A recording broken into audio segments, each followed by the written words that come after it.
Hey everyone, Chris of Midlife Crisis Media here. I just realized something. I'll be right back.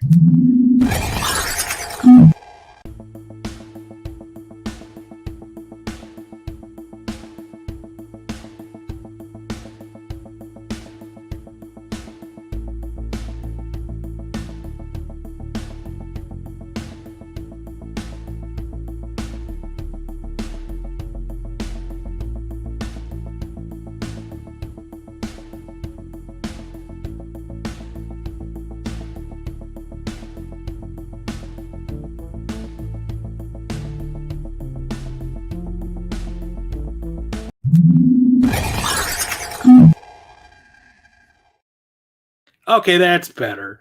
I forgot that to turn everything on behind me.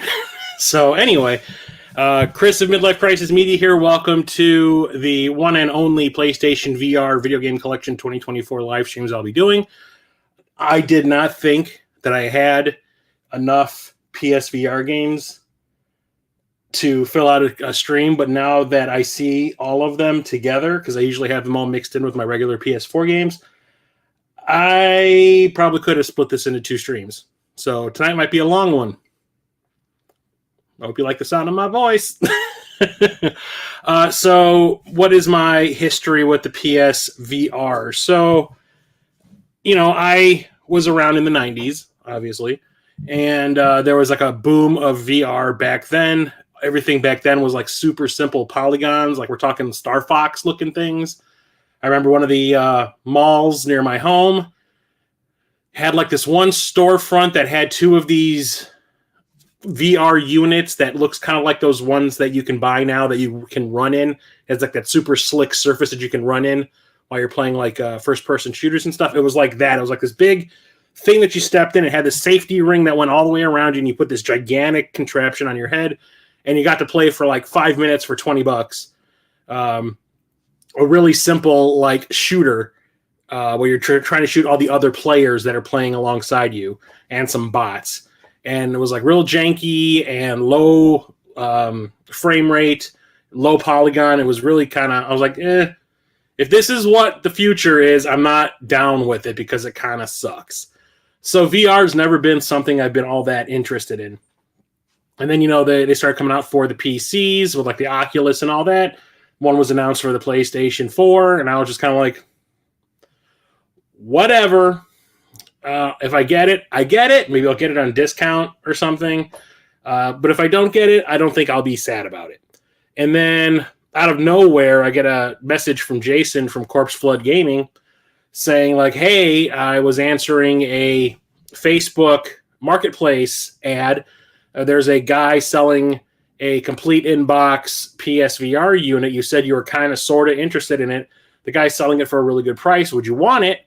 And I was like, let me think about it for a minute. And I was like, do I have the money to do it? Should I do this? Am I going to play? And I was like, for the price, yes. So Jason went and picked it up for me. I paid him back. He shipped it to me in a diaper box. It was like a giant Pampers box, which I thought was funny. And I immediately went to my local GameStop and started buying like the games that have been out. So I didn't get it for probably the first year and a half, 2 years of it being out. I got this like right before COVID hit, I think. I do believe, yes, because I made a video about it. I can tell you right now when I got it because I made a video about it. I'm not going to bother. Anyway, so I picked up a few games. I think I had like 5 or 6 games on hand when it showed up. I played it a couple of times, and I was like, wow, this is absolutely nothing like that POS that I played back in the 90s at the mall. This is way better, way more immersive. The way it tracked your head when you would turn, when you put the contraption, the headset on, the way it tracked everything, the way the controls worked, like everything seemed really well thought out, especially for the games that I had bought off the bat. I was like, this is actually pretty cool. And then I also learned that if you have any 3D Blu-rays at home, the PlayStation 4 will play Blu-rays. But if you have a 3D Blu-ray, you can actually watch it inside the headset, which, I had a bunch of 3D Blu-rays. I had planned on, when I upgraded my television, the one that I used to have, which was like a Sony Bravia that I had bought like in 2007, which cost me like $5,000 because like HD 1080p TVs back then were kind of a new thing and they were really expensive. But that thing lasted me forever. And I was planning when I got rid of that to upgrade to a hopefully 4K and 3D television, because there are 3D 4Ks out there. They just don't really advertise that they do 3D. But turns out that didn't happen. So this was a great way for me to watch all those 3D Blu-rays I had been buying in hopes of getting a 3D television at some point. So that was awesome. And it plays them very well. It plays them in a window. And like if you turn your head, it'll be like you're watching a movie screen, and it'll stay stationary when you turn your head. So if I look this way, it's still staying right here. And you can constantly recenter it depending on how you're sitting and all that. It was really cool, and it worked great for certain movies. I made 2 videos about 3D movies that work great in the headset. What's up, Slayer? How's it going? And then as more games started to come out for this thing, the more excited I got, and then I really heavily got into collecting for it. Like there was a point in time where I was thinking I was going to go for like a complete PSVR collection. Then I realized that there's so many games out there that I probably wouldn't be able to do that. I'm pretty good. How are you? But I just asked. Sorry. I'm trying to get all my thoughts out real quick. But I absolutely ended up loving this thing. So that when they announced the PSVR 2 for the PlayStation 5, I was like immediately like, yes, I will definitely get that. I still have definite plans to get it.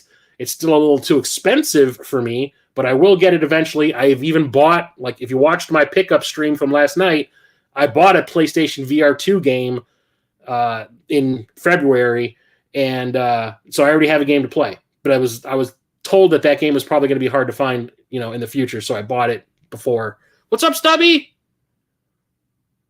Thought it'd just be like the 3DS where it looked layered. Yeah, like I had zero hopes for this thing, but in action, it is pretty fantastic. There are so many good games. There's a lot of bad games too, don't get me wrong. But I downloaded a demo of, there's a Call of Duty Infinite Warfare, the one that kind of had like the space area, the space like aerial combat stuff in it. There was a downloadable demo in VR that blew my freaking mind. I was like, holy crap, I love my Wing Commander style, in the cockpit aerial dogfight style games. Playing it in VR in that game just blew my goddamn mind, and I was like, this is going to be awesome. So I just immediately went in headfirst into the library, and I bought everything I found. I didn't care what it was. If it was cheap, if it was expensive, I didn't care. I bought it. If it looked cool to me, I picked it up.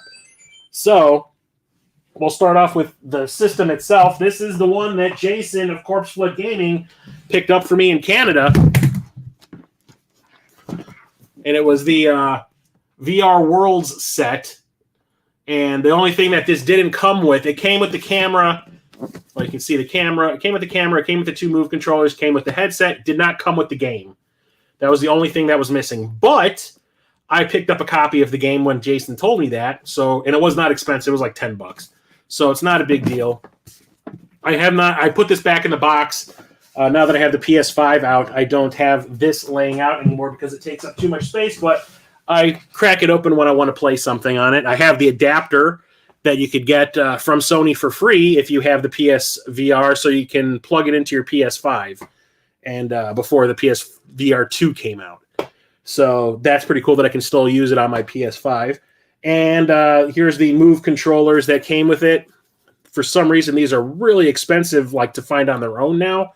Don't ask me why, but they work great. Way better than that Kinect bullshit on the Xbox. 120 hertz refresh rate. It's one of the few headsets that supports HDR. That's awesome. I do need to get it. I'm just waiting for at least a price drop or to win the lottery or something. We'll see. And then I also picked up the PSVR light gun. I can't remember what this thing is called. But I bought this when I bought a specific game that I'll be talking about when I start talking about the games. But it's really cool.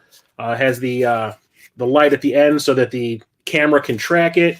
Has thumbsticks on the back and the buttons also as well. And the trigger has another controller up here with a D-pad and some more buttons up here. And for first-person shooters, this thing works really well, especially if the game actually supports it. But this makes it even more immersive because it feels like you're actually aiming in first person. It is so cool the way it works. So I love it. I love it. I love it. Talking about it right now is making me want to go and hook it up. In Australia, they didn't sell it with the Move controllers or the cam. What? Did they charge like an arm and a leg for it? Because over here, I want to say it was like $400 or $500 with everything in the box. That's weird. But anyway, shall we get into the games? So like I said, I have so many games. I did not realize I had this many games. I could have made this into 2 videos, but I'll do it all in one for y'all. Starting off with this one I got from Limited Run. Still haven't cracked it open. I bought it because there was that thought that I was going to try to get a complete PSVR collection, which I ended up giving up on. But this one honestly does not interest me all that much, but I wanted to get it for the collection, and that is A-Train Express. Which master your transport and develop the city. So it's like a Sim City thing with trains in VR. Yay. Simulation game, railroad management, and urban development. That sounds awesome.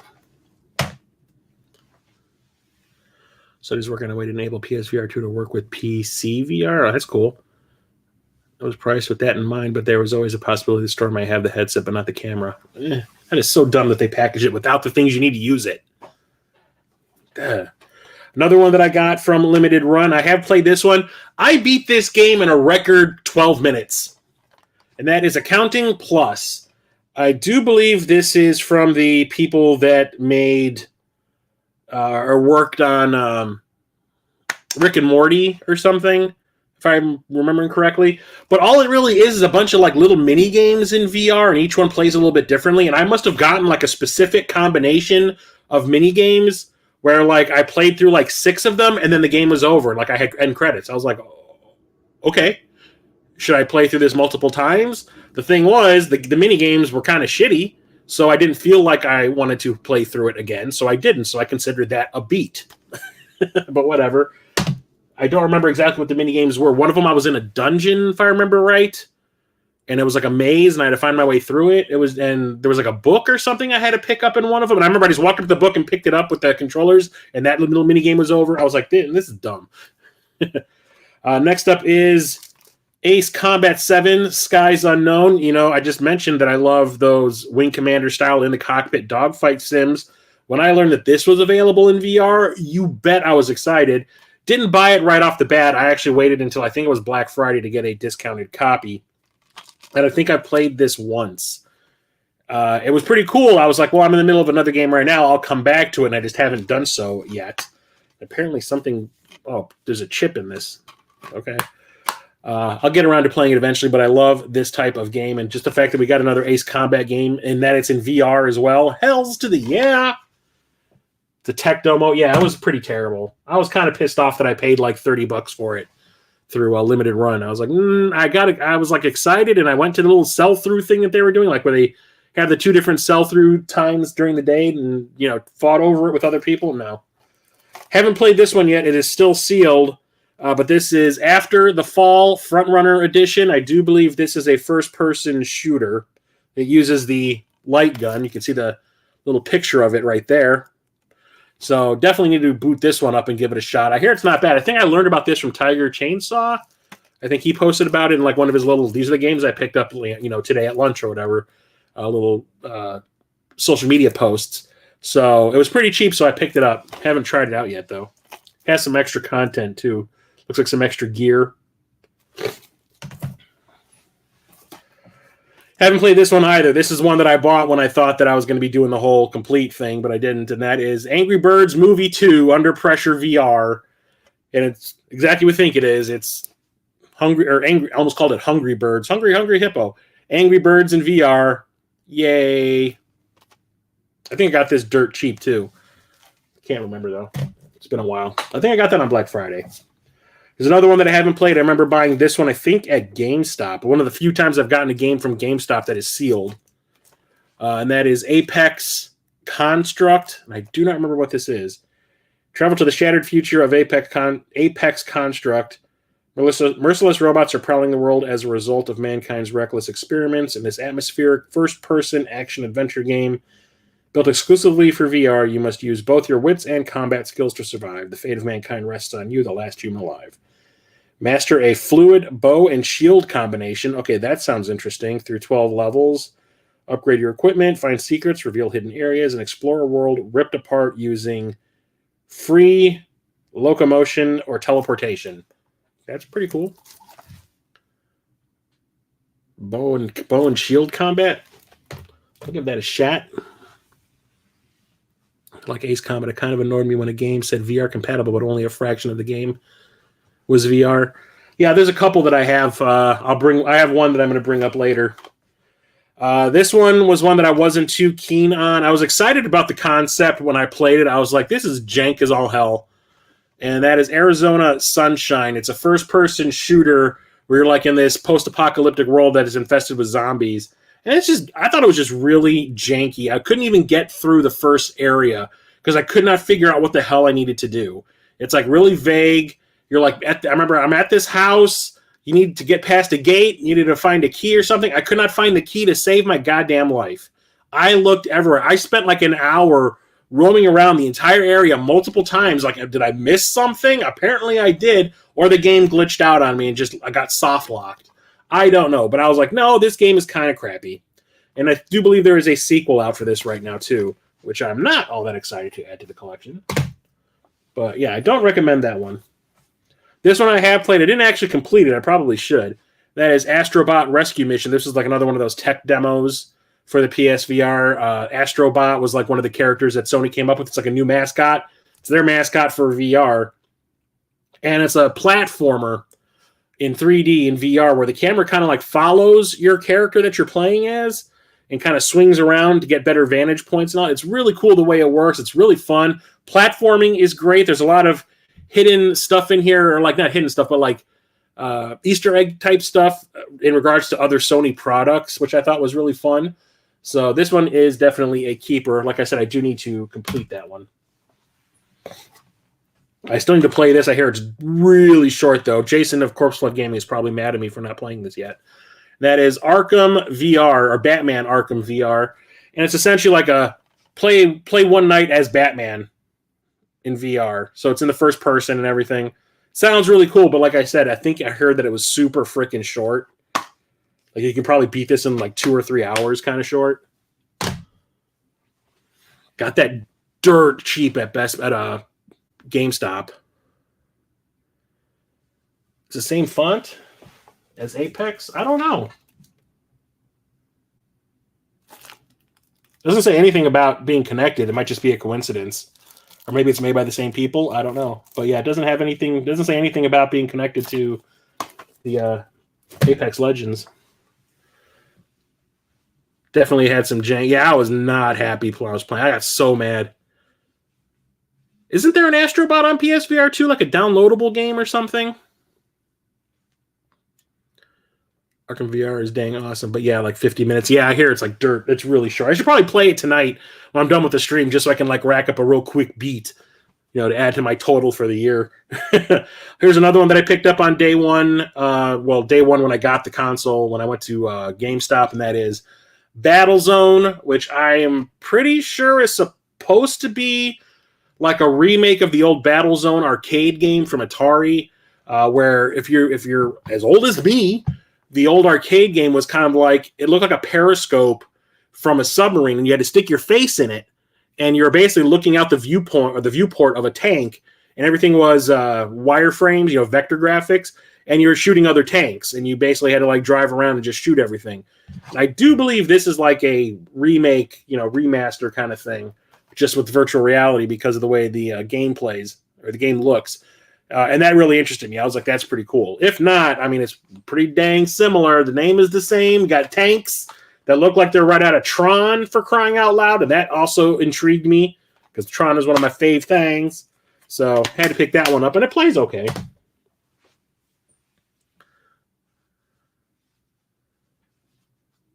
They have that at Galloping Ghost. Yeah, Battlezone. I used to love Battlezone when I was a kid. I even have it on the Atari 2600. Here's one I haven't played yet. I remember I had to buy this twice. I ordered it off of Amazon, and there's another game I have on Amazon like on order right now that is out, but for some reason it's just never going to ship. For like I should just buy it from somewhere else. I probably should do it tomorrow. But like I bought this off of Amazon, and it just never shipped. Like I remember 3 months later, it was still sitting there going like preparing shipment. It just never shipped. I think it was coming from an outside seller or whatever. And then I ended up just like canceling that order and getting it off of eBay, and it showed up 3 days later. And that is Blind. And if I remember correctly, this one is all about echolocation, kind of like Daredevil, you know, the way he can see even though he's blind. A narrative-driven psychological thriller for virtual reality. And I think the whole thing is the person who's blind is like picturing things depending on what she's hearing. So like I said, everything looks like echolocation-y, like a radar, which I think is kind of rad. And I thought it was a really cool concept for VR games. You know, that just sounds awesome. So I had to pick it up, but I haven't had a chance to play it yet.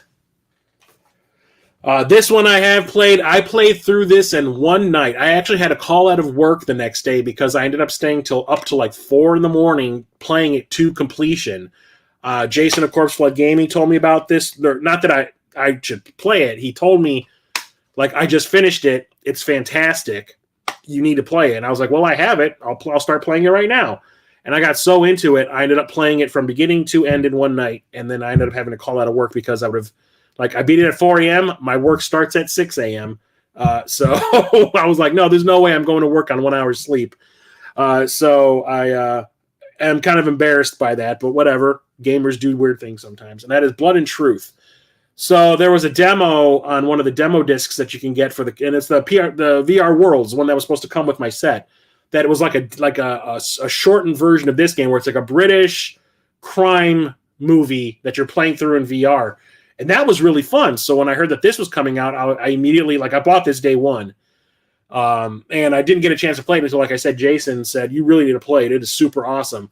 And like I said, I got so into it. So yeah, it is a British crime thriller action thing that uses the VR controls in really, really cool ways. So there's parts where you'll be climbing along the outside of a building along the windowsills, and you actually have to, like, grip the triggers like you're gripping, like you're got your hands gripping the window, and then you have to cross over, grip, and then move your hand around and grip, and then move, and then grip, move to slide along it.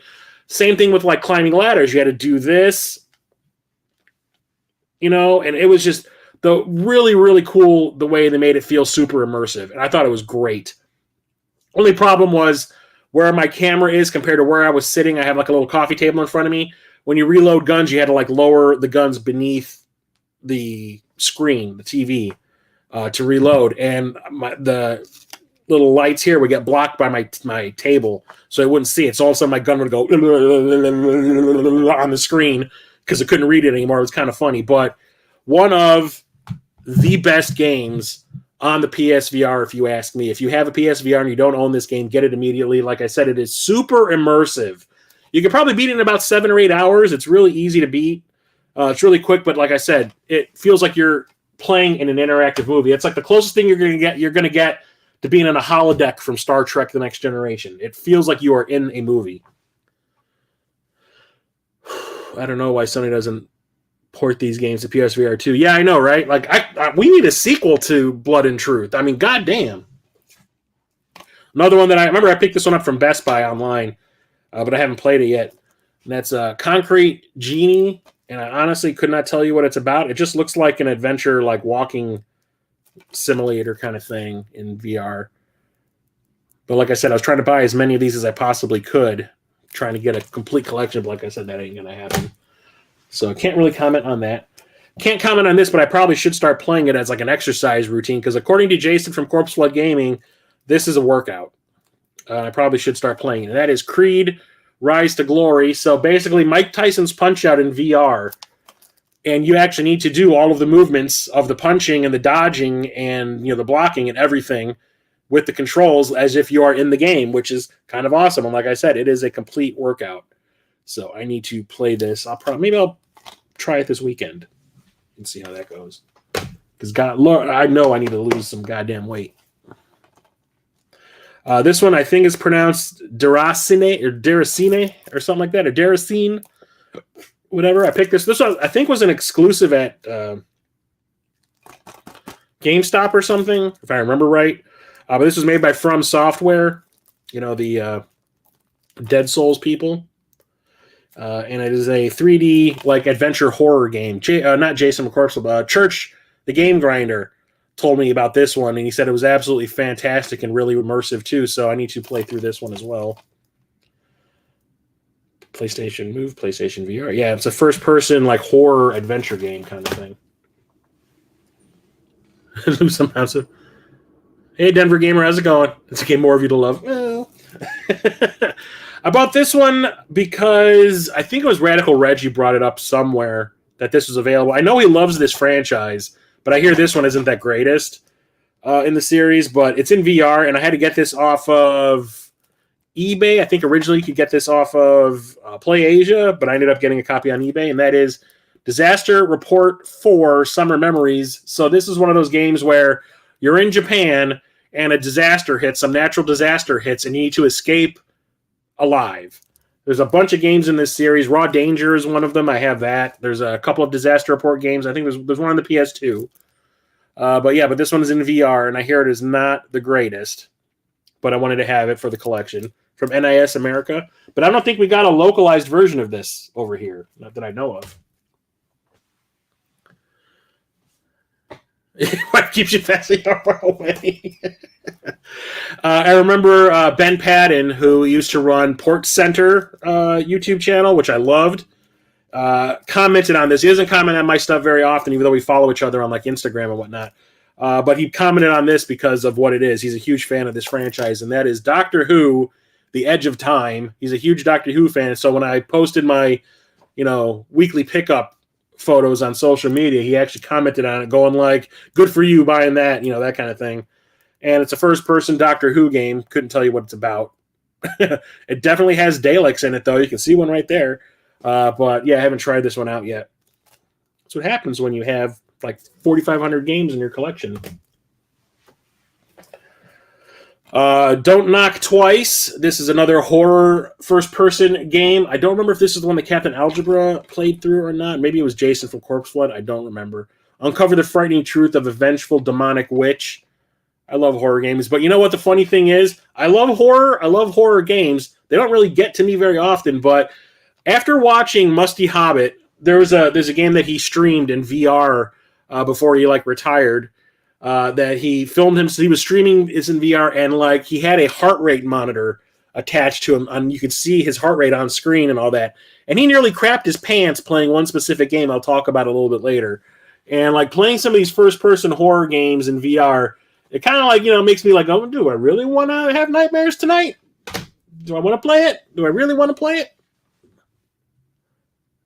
Gets creepy in VR. Yeah, that's what I'm saying.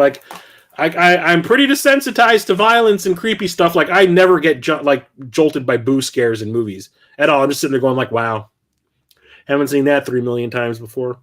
But in VR, when it's immersive like that, I'm wondering if it'll actually creep me the hell out. I haven't played this one yet, but I have played the game before it got ported to the VR edition. That is Doom 3 VR edition. I have played Doom 3 plenty of times. I thought the idea of playing a Doom game in VR sounded pretty rad, but I haven't gotten around to trying it out yet. But I've heard good things.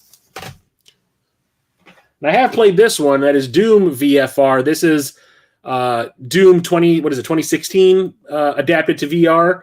And when I was playing it, I wasn't digging it because I think at the time when I was playing this, they did not have the update that lets you free roam through the game. Because the one that I was playing, it made you teleport. It was you had an arrow and a little destination circle on the ground. And you're I want to move here. Then, brrr, and then I want to move here. Brrr. It was like playing a strategy game on the PC or something. I'm this isn't Doom. And then, you have to do that while you're fighting, shooting things. No, it doesn't work.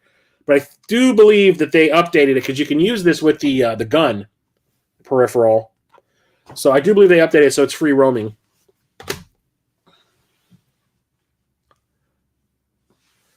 I think we were separated at birth.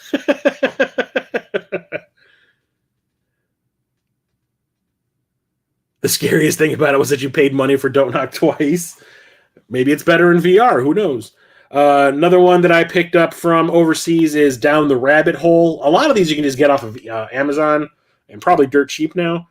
Down the Rabbit Hole is an adventure created exclusively for VR, which is basically like an Alice in Wonderland kind of thing, which sounded pretty cool to me, but haven't had a chance to play it yet. I think the reason I opened it was the disc was loose and I wanted to reattach it to the little spindle.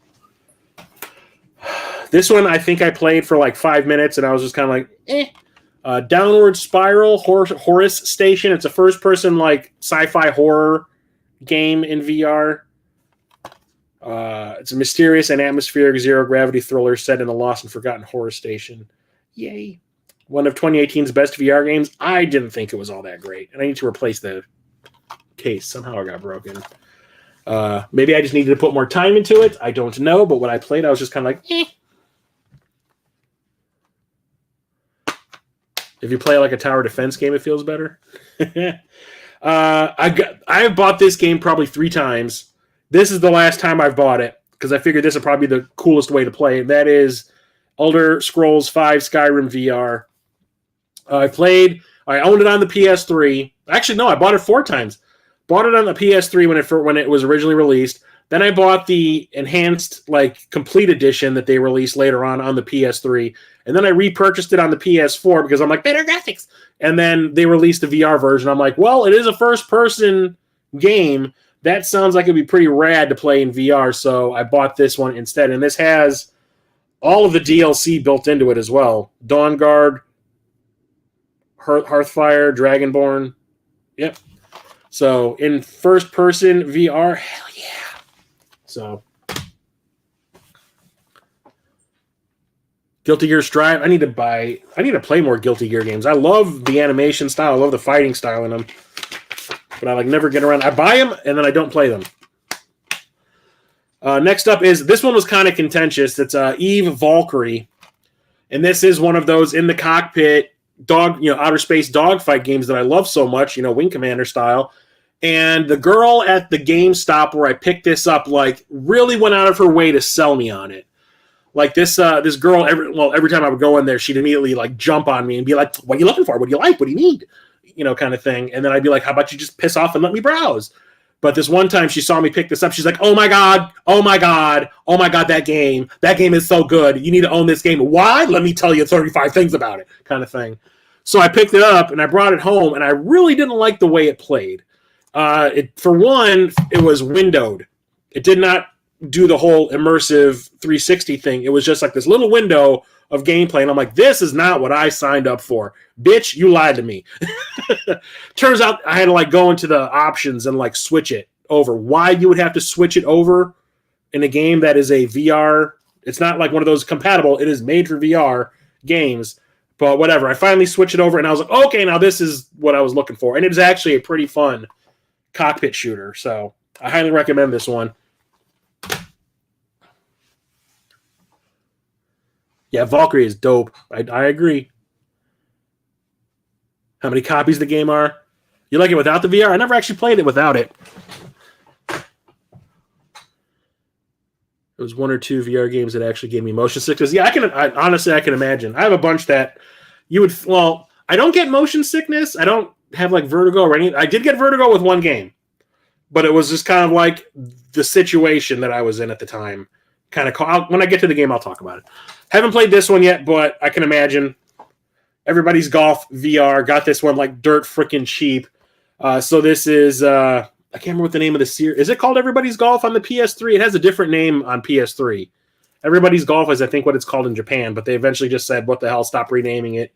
Go with Everybody's Golf. But yeah, if you can imagine playing golf in VR, sure. Kind of shit. Whatevs.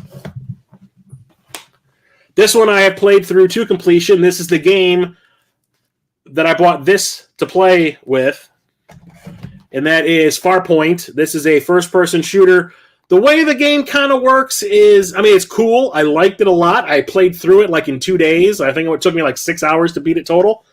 But like the way the game kind of works is it's not free roaming. It is, but it isn't. Like, you can move, but when you want to turn, it's like click, click, click, click, click, click. You know, you have like increments and degrees that you can do, but you can't just turn like you normally would in a game or a first-person shooter. But you can walk just fine. But you're always walking in a straight line. But really awesome first-person shooter. Has a really cool story. Kind of sad too when you think about it. But I really enjoyed my time with it. I even streamed some of it on Twitch. It was like the first game that I think I streamed from my PSVR on Twitch way back when, I first got it, which is pretty awesome. Let's Play Golf. I have one of them on the PS3. I can't remember what the name of it is. Do I have one on the my Vita games are over there? Shit! Smash that like button. Yes, please smash the like button. Give me a sub if you haven't already. Why not? And this is the other game I bought to use with that gun. That is Firewall 0 Hour. This is more like a squad-based first-person shooter. I do believe you should probably play it multiplayer in order to get everything out of it. And then the thing is, turns out like when I bought this, I was the only one of my friends that had a PSVR that actually bought it and nobody to play with. So I was just kind of like, well, I'll wait, and just never bothered. So I hear it's okay. I think it was Captain Foley from Trek Yard said that it's actually pretty good, but I never tried it. I still haven't tried this. I can't stand the movie, and I talked about it in like the little review that I did, that if I didn't like the movie and the movie shows you everything that these games have to offer, I'm pretty glad I didn't waste all my time playing the games. But we're talking Five Nights at Freddy's Help Wanted. This is another one of those games I bought when I thought I was going to go for a complete VR collection, but I changed my mind. So I don't know if this plays anything like the first Five Nights at Freddy's game, which is the only one that I have played, or not, or if it's something totally different. But turns out I'm not really a fan of the franchise, but that's just me. I still belong to... Oh, God. This one is a double pack that I got from England. I think I got this off of Amazon, if I remember right, from the Surreal World of Charmed Games. This comes with Form and Twilight Path. And I do believe each of them is a first-person shooter of some type, if I remember correctly. They don't really tell you much on the back, but I do believe they're both first-person shooters. So, you know me and first-person shooters, we got a thing going on. This one I have played. It's fun. It's simple, but it's fun, and that's Fruit Ninja. The fact that we didn't even get this one in the U.S., from what I understand, because I had to get this one from England. But yeah, if you've ever played Fruit Ninja, I played it a lot on the Kinect. It was one of the few games on the Kinect that actually kind of sort of worked. But yeah, all it is you have a sword. It's in first person. Fruit is dropping in front of you, and you have a sword, and it's your job to slice them up into pieces. And if so many pieces get uncut and pass by you, game over. Yay. But it's a fun game. It's a nice little diversion. It's simple. It's like a good little time waster. So a lot of these, well, Stubby, if you really look, a lot of them I got from the UK. A lot of them did not come out physically over here. A lot of them were just digital. Here's another one, Colin Jost, Ghost Giant. I have not played this one. I think the reason this is opened too is because the disc was loose when I got it. So I wanted to put it back on the spindle. But adorable VR puzzle adventure in first person. So I do believe you control the Ghost Giant's hands with the move controllers, and you have to move things in the background to solve puzzles. You can kind of see it happening in this picture right here. It looks cool. As the Ghost Giant, you are the protector of the lonely little boy Lewis, who is in dire need of a helping hand. Jokes. Haven't played this one yet, but I do believe it's pretty similar to that Ghost Giant, and that is Golem. And this one, I do believe, is you are in control of a giant rock monster. Includes exclusive content. Yeah, they don't really say much on the back. But I think it's just like you command this rock monster to do your bidding. Probably puzzle solving as well. Haven't played this one. I'm surprised I have not cracked this open and given it a shot. But this is another one that I had to get from the UK. And that is Groundhog Day, like father, like son. We got a video game of Groundhog Day, everybody. I mean, what? What? Why? really? It says, welcome to Puxatawny. Follow the misadventures of Phil's son, Phil Jr., as he is locked in a time loop. To escape the sweet sounds of the alarm clock, Phil Jr. must interact with new and familiar characters, solve a puzzle or two, and finally learn to appreciate his family and friends. So why don't you stay here a while? Yeah, I just thought that sounded really funny. And to own a game based on Groundhog Day, even though it's like a sequel kind of thing, like, I had to have that, especially because of me and my licensed game obsession. So, had to grab that one. My favorites? No, I didn't. I talked about one, but one of my all-time favorites is definitely Blood and Truth. I think Blood and Truth was one of the single most immersive games that came out for the PSVR. This one I was really excited about because I liked the other games that came out for the PS2, and then I learned that this was out in VR. I jumped on it, and then I think it was Jason from Corpse Flood Gaming was like, it's all right. Yeah, what the fuck, Groundhog Day, exactly. But I bought it on PC. And that is Gungrave VR. So this was a really fun third-person, well, at least the PS2 games. They were really fun third-person shooters, and you're like this big, hulking assassin that had a coffin strapped to your back, like a full-size coffin, and as a like room-clearing attack, you can like grab the chain that it's used to wrap around your body to hold it in place, and like swing it around and just like kill everybody in the area. So like I was really excited, and I think that aspect is still in here, but I understand that the combat is not great. So I never bothered cracking it open after I bought it. Jason was like, I remember Jason being like, yeah, it's all right. Like, it's nothing to write home about. It's kind of jank. Here's another horror game, and I ended up buying 2 copies of this by accident. I think it was honestly, no, I bought it twice. No, this is not one of those situations where Amazon sent me 2 copies. I bought it, forgot that I had bought it, bought another copy of it, didn't realize it until the return date was expired from Amazon, so I ended up giving it to Captain Algebra as a gift. And that is Here They Lie. Another horror game. Just says Death is No Escape. Santa Monica Studios, people that make the God of War games, but had to get this from the UK as well. I do believe this eventually did come out in the US. Here's another horror game, Home Sweet Home. No, it's not related to Sweet Home from the Famicom, but another horror game. Looks like it has some Wizard of Oz aspects to it because it looks like the Tin Man is there, and there's like a lion. Yeah, I think it has something to do with Wizard of Oz, but I have not played that one either. Like I said, when you got like 4,500 games in your collection. Jason played this one, but I didn't. The Inpatient. This is one of the first, I think, games I picked up for the console when I first got it. Discover Who You Are Before It's Too Late. So it's like a first-person horror game. I'll get around to playing all these eventually. Okay. This is, you want to talk about favorites. I want to say this is probably my favorite game that I have for the console. It's depending on the day, it could be number 1 or number 2. Right now, I'd say number 1. Because of the way it made you feel, the way it is super immersive, the way you had to do certain things, it's super awesome. And that is Iron Man VR. This one makes you feel like freaking Iron Man. You need to do all of the hand movements that you've seen him do in the movies to do the things that he does. Like if you want to fly, you have to like position your hands beneath you, like at your hips, and put your hands out like that, and actually like balance yourself and push yourself forward and back. And to fly, you had to put your hands behind your back, kind of thing. To do the repulsor blast, you had to do certain things. To do the missiles, you had to like flex your wrist.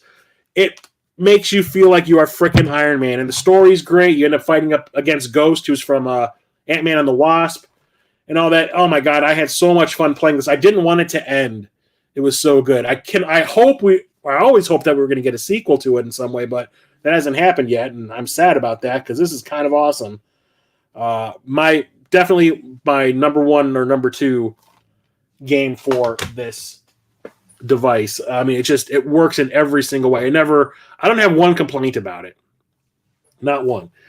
Jason of Corpse Flood Gaming and I, we do that Super Enabler Brothers podcast. It turns out somebody that we know in the Cartridge Club, his wife is the voice of Friday in Iron Man. And we're talking about maybe interviewing her for the show. Just never happened. We keep on forgetting about it. Because both of us thought that was awesome. Here's another one from Limited Run. Haven't popped this one open yet. I don't know what to expect from this, but it's Jupiter and Mars. Earthwalkers are gone, but their tragedy remains. I'm assuming it's an underwater adventure game where you're playing as dolphins. Unlocking the mysteries of why we're all dead underwater. Like I said, I was buying every VR thing I could find. Haven't played this one yet either. First-person shooter. This is like an adaptation. I do believe these were available originally not in VR, and then they eventually made the VR version. But we're talking the Killing Floor double feature. So it has Killing Floor 2 and Killing Floor Incursion. VR is not required to play Killing Floor 2. I do remember seeing Killing Floor 2 out before the VR version hit store shelves and all that. But Killing Floor Incursion is required to play in VR. But first-person shooter, awesomeness. There's another one I haven't played. I think this is like the last one I got from Limited Run that was in VR.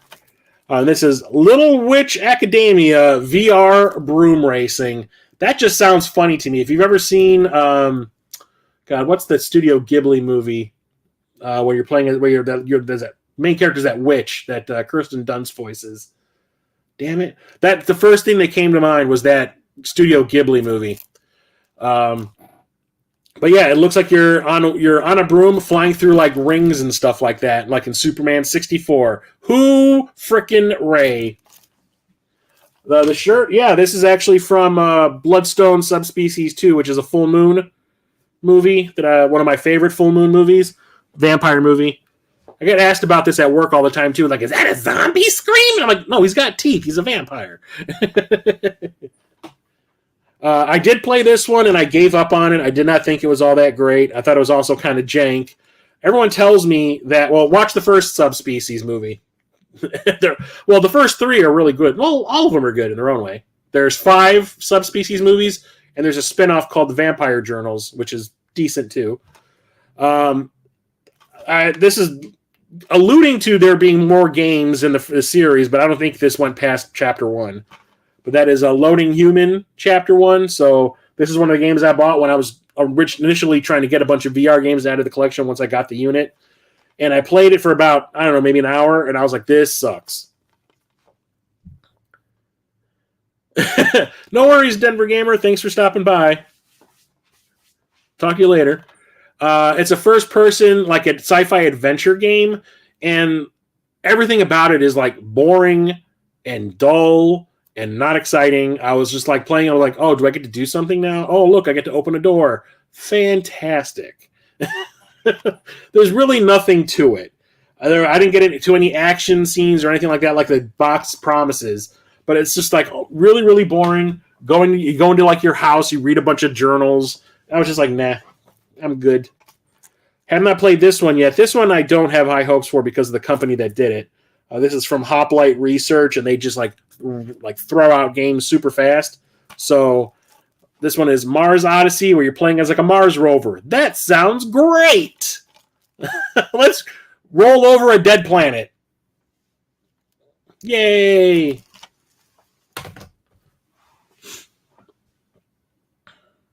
What's up, Jakob?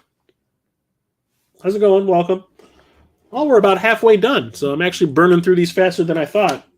Definitely played through this one all the way. This is also one of my favorite games for this device.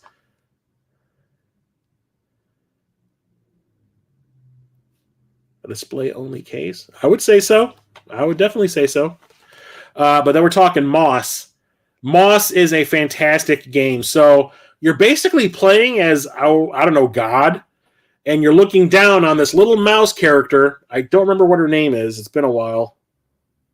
Quill. You don't control the mouse. You basically move things around so that Quill can advance. And it's like little platforming puzzles and stuff that you need to do in order to let her get to where she needs to go. There's some fighting and stuff like that. And it's really, really fun. Like, I was deep into it. It's also a game that you could probably beat in about 5 hours, maybe 4 hours, if you know what you're doing. But it is super fun. Quill is super freaking cute and adorable. And it is so fun. I love this one so much. Like, I just wished it was longer. And I understand we're going to get sequels to this. I don't know if we have yet. Did a part 2 come out for PSVR 2? Because I'm not sure. This one I wanted to get because of the looks. The gameplay itself is not all that great.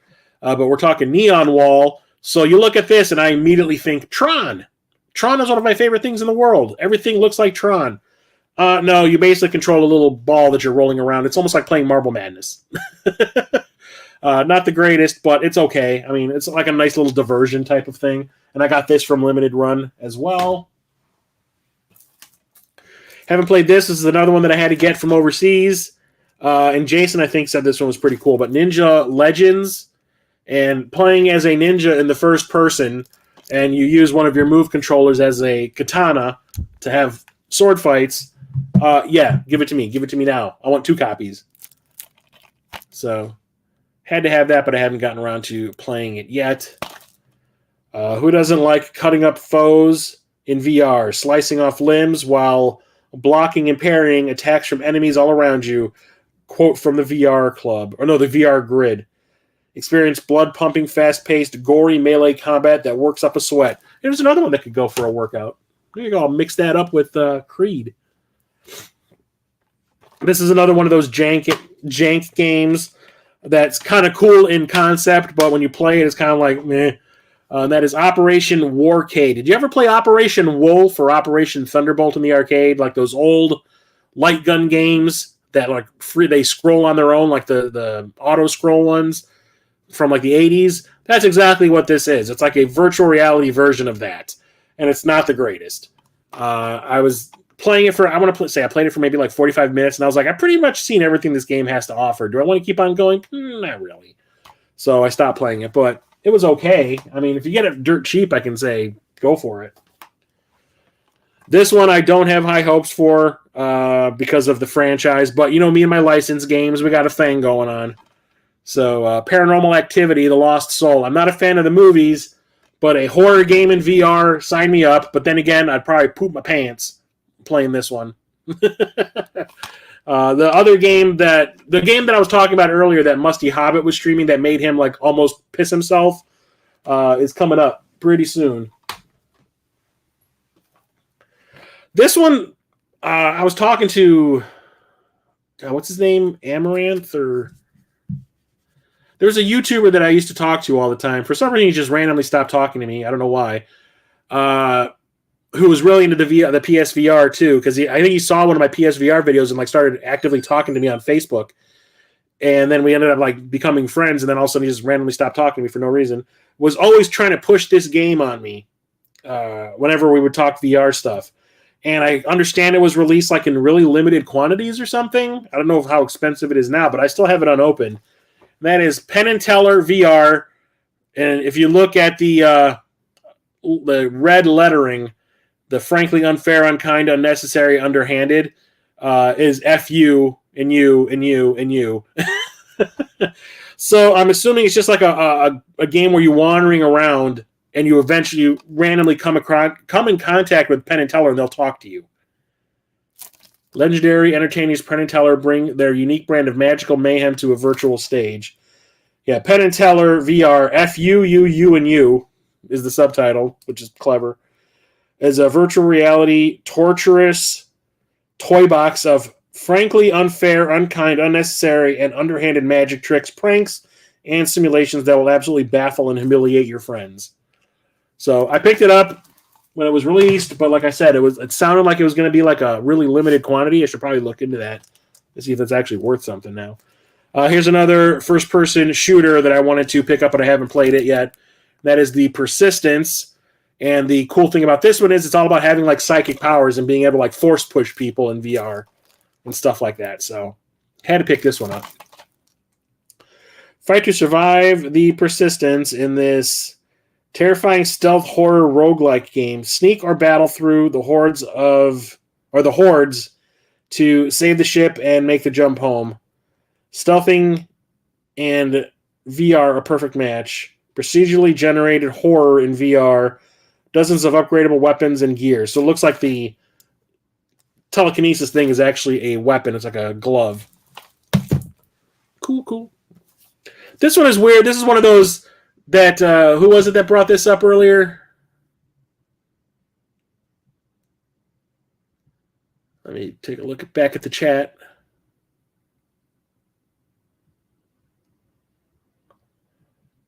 Give me a minute.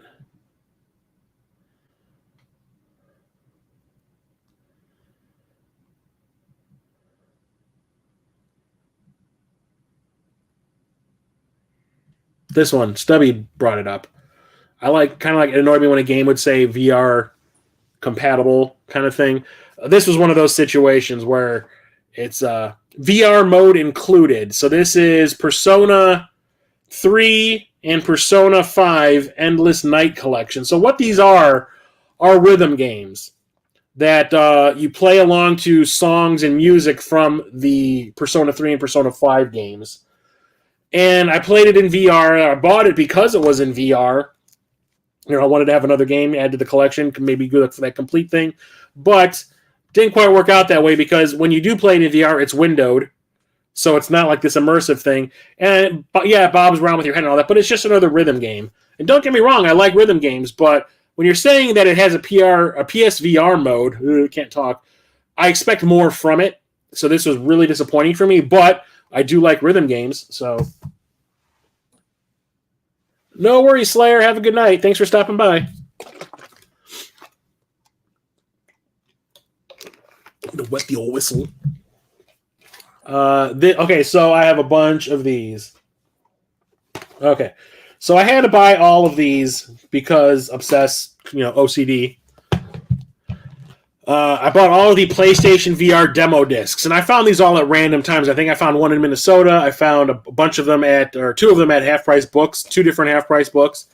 So we've got the first PSVR demo disc, and this has a demo of Eve Valkyrie, Driver Club VR, Riggs, Battlezone, Headmaster, I don't even know about that one, Wayward Sky, Until Dawn, Rush of Blood, PSVR Worlds, and Tumble VR.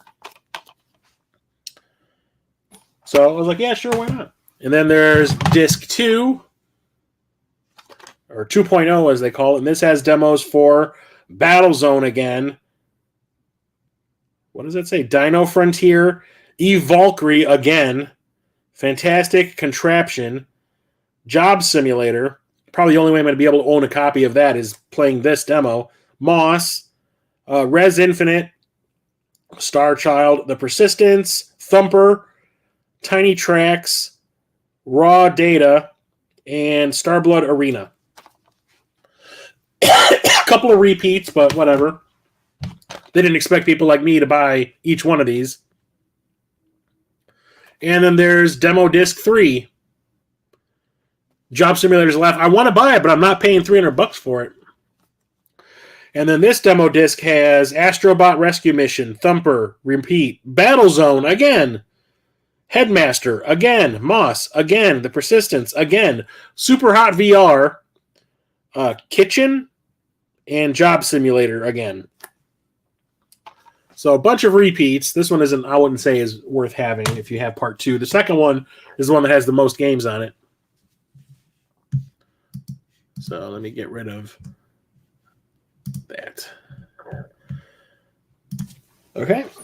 And then the game that was supposed to come with my VR headset that I ended up having to buy on its own is PSVR Worlds. I think it's funny that we have a demo disc demoed on one of the demo discs.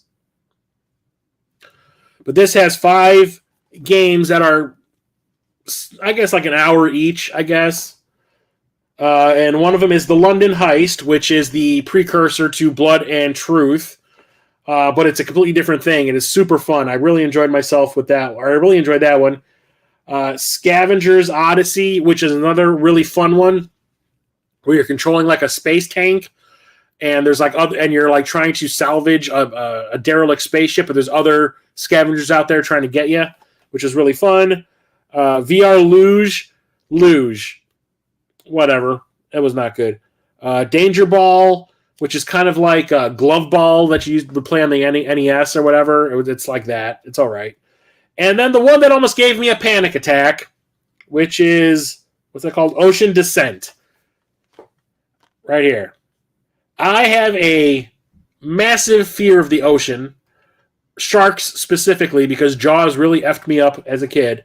I will I'll go to the ocean. I won't actually go in the ocean. I'll sit on the sand and be like, all you people are going to die that are in the ocean right now. You're going to be dinner.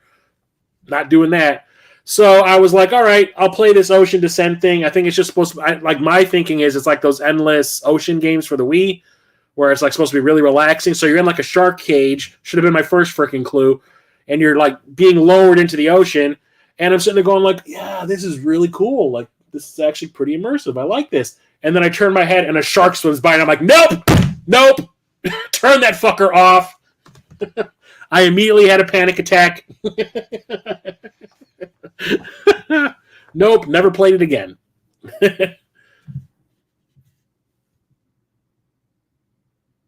Sounds like someone's outside. Anyway, where's my damn mouse clicker? Anyway, picked this one up at Mo Game Con last year. The guy who had the table that was selling this ended up coming to our Airbnb at the end of the night after the convention and was playing Dusty Diamond on my retro freak in the kitchen at the Airbnb. But I missed this one. This is one that was being sold through limited run.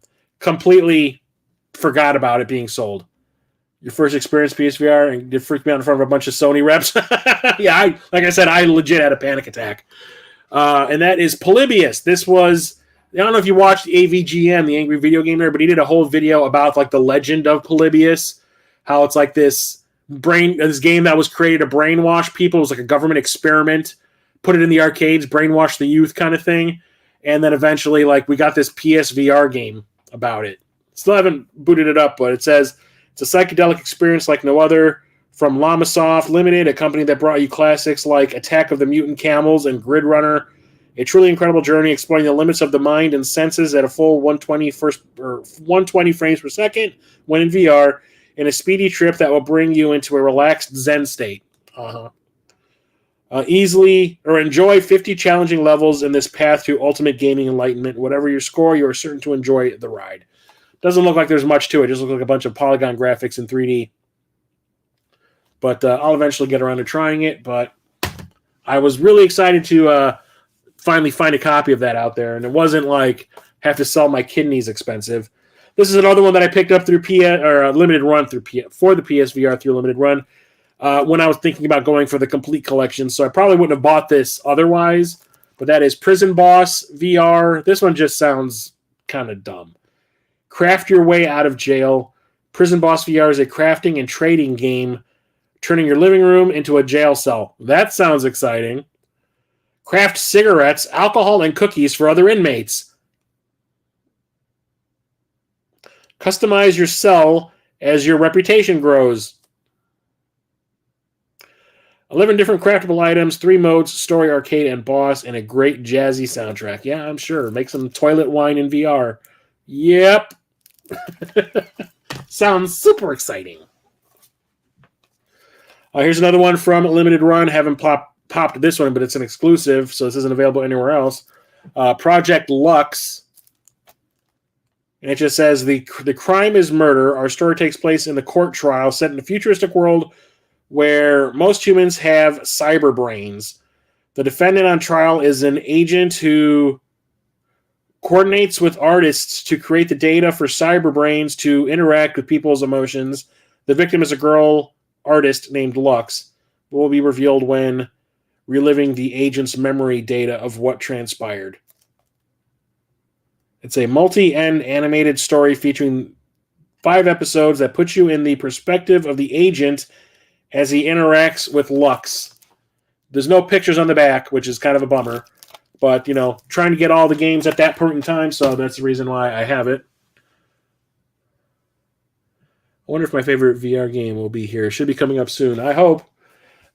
Next up is Psychonauts, the Rhombus of Ruin. Here's a franchise I never thought would ever be resurrected. The PS2 game that kind of like came and went, but now it's become like a classic. And then the first game we get is like when in the franchise is this. I was like, what? Of all the things. And then we got a part 2 proper. But yeah, I hear this one is another game that you could probably beat in like 4 hours, but it's a first-person adventure puzzle game. Recently, just bought this one. I bought this one, I want to say maybe like 2 or 3 months back. I think it was like from Black Friday, like last year. I picked this up off of Amazon. Didn't realize that this was a thing, but Puzzle Bobble 3D Vacation Odyssey. Puzzle Bobble is the Japanese name for Bust-A-Move here in the U.S., where you have those colored bubbles, and there's a bunch of colored bubbles at the top of the screen. You shoot colored bubbles at other colored bubbles, match up a bunch of them, and they pop and disappear off the screen. So it's like Tetris in reverse. But playing that in VR sounded kind of cool. I wonder if it's as good as a certain other puzzle game reimagined for VR that's coming up pretty soon. But the prospect sounded cool, so I picked it up, and it was also like $15. Here's another one that I had to get from the UK, and that is Quiver. See how they respelled it, so they left out the E in Quiver, so it's Quit VR. You guys are clever. But this is a bow and arrow game in VR, which sounded really cool to me. Quiver's the defining archery experience made from the ground up for virtual reality. Grab your bow, arrows, and some friends and fight the enemy onslaught. Sounded like a fun time, so I picked it up. Here's another one from Limited Run. Haven't played it yet. Race the Sun. I do believe this is like playing Star Fox kind of thing. You're a solar-powered craft. The sun is your death timer. So keep flying as long as the sun is still up. Have played this one quite a bit. It is really fun. This is like trying to... I got the hiccups now. Why?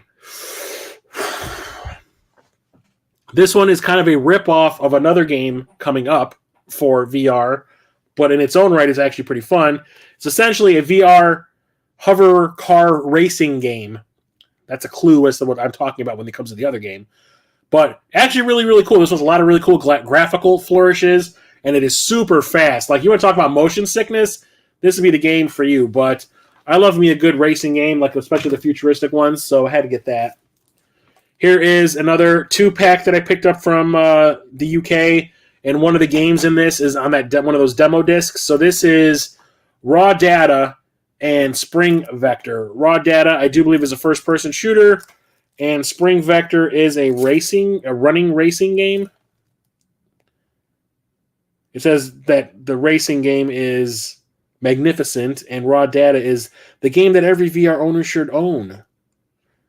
The VR Power Pack. It doesn't really tell you much. I can't really read that tiny little type, but had to get that.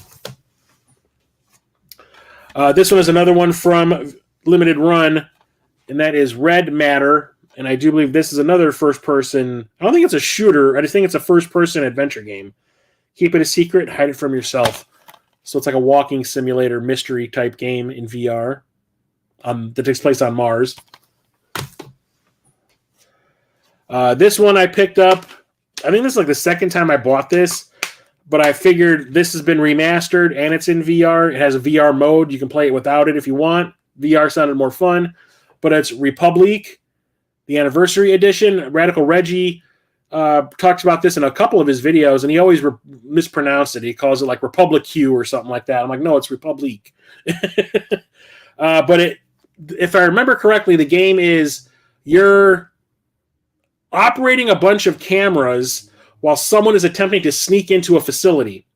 And you have to keep that person in your view in the cameras and let them know when it's okay to go, because you can see all the guards roaming around and the patterns they're doing. And that's when you see one person move out of the way, their back is to the character, and you tell them, move now. And then they move and they'll advance a little bit.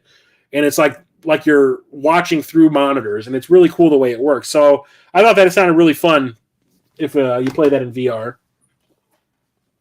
So this is the game that made Musty Hobbit almost piss himself on stream, and like you could watch him have nearly have a heart attack and scream like a little girl on stream as well. It was really funny watching him, but it made me like think twice about playing this. I'm like, I don't get boo scared very easily, but if it's like immersive, like if it's all around me, I might literally shit myself. That is Resident Evil 7 Biohazard, the Gold Edition. This has the game in VR, the full game in VR. And this is like where Resident Evil first went first person. Then Part 8 did the same. And I do believe Part 8 is in VR as well on the PSVR 2. But yeah, I had every intention of playing this, and then I watched Musty Hobbit stream, and I was like, you know what? I don't feel like embarrassing myself. So I will not play that yet, and I will eventually get around to it. But one of my favorites, this is definitely in my top 5 games on the device. That is Res Infinite.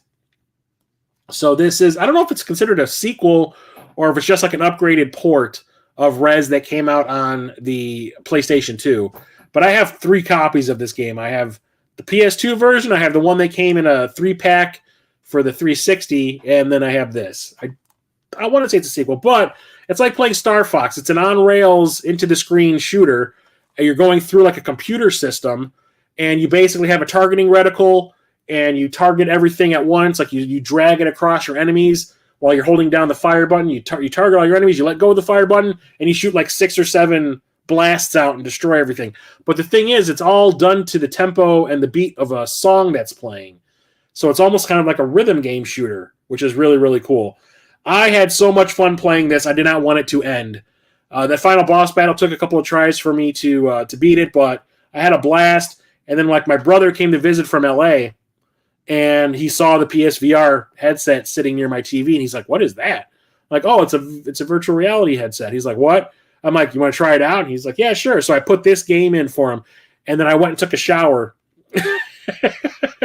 while he was playing it. And when I came out of the shower, my brother's sitting there looking at me. He goes, "Don't do that to me again." Res, yeah, babe, yeah. This is one of the best games I played on the VR. Like I said, I did not want it to end. I wish we got another game in the series. If it is considered a sequel, I don't know. But it's fantastic. I love it. We were talking about Rick and Morty before. We have Rick and Morty Virtual Reality. I'm not a fan of the cartoon, so I bought this when I was like, I don't need to get all the VR games kind of thing I keep talking about. Haven't actually popped it in because I'm not a fan of the cartoon, so I couldn't tell you if it's good or not. Although I do know that Church, the Game Grinder, and Jason of Corpse Blood Gaming have both played through this. They both like the cartoon, so they got a lot more out of it than I probably will. This is another one of those games that has like a PSVR mode in it, and I was really excited because the concept of playing this game in VR was like, oh yes, oh that sounds amazing. And then it turns out to be something completely different and isn't even part of the game itself, which bummed me out. And that is Rise of the Tomb Raider. This has a PSVR mode in it, but the mode is not the game, like you playing through the game in VR. No, it's like this little side thing that you can do where you roam around Lara's house in VR. I was not happy when I saw that's what it was. Not happy at all. This one I got not too long ago, I think, as well, and that is Robinson the Journey. And I have not played it, but an end of a voyage, the start of an adventure. When the Esmeralda crashes on Tyson 3, a boy named Robin is left stranded. He must rely on his wits and Higgs, H-I-G-S, an AI companion from the ship to survive. As he searches for the lost crew and comes face to face with dinosaurs, Robin discovers that Tyson 3 is not the paradise once promised. So there was a game that came out for the 3DO, and it was called Robinson's Requiem, and it sounds vaguely familiar to this, and I'm wondering if they are connected. But yeah, it looks like it's a VR adventure game in first person, so whoever is texting me, stop. Jesus. This one I picked up at Jason of Corpse Flood's recommendation, and he said it's good, but it could have been a lot better, but that's Sirento VR. And this is another one of those ninja games in the first person where you control the sword fights with your move controller, so slashy slash slash kind of thing. And it sounded really, really fun. So I made an effort to pick it up.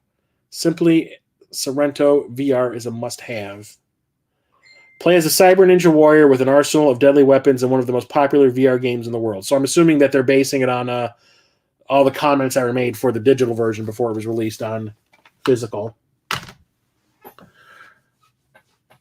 Robinson's the other one that gave you motion sickness. Really weird because it's not all that different from any other first-person VR game. It must be the frame rate or something. It could be.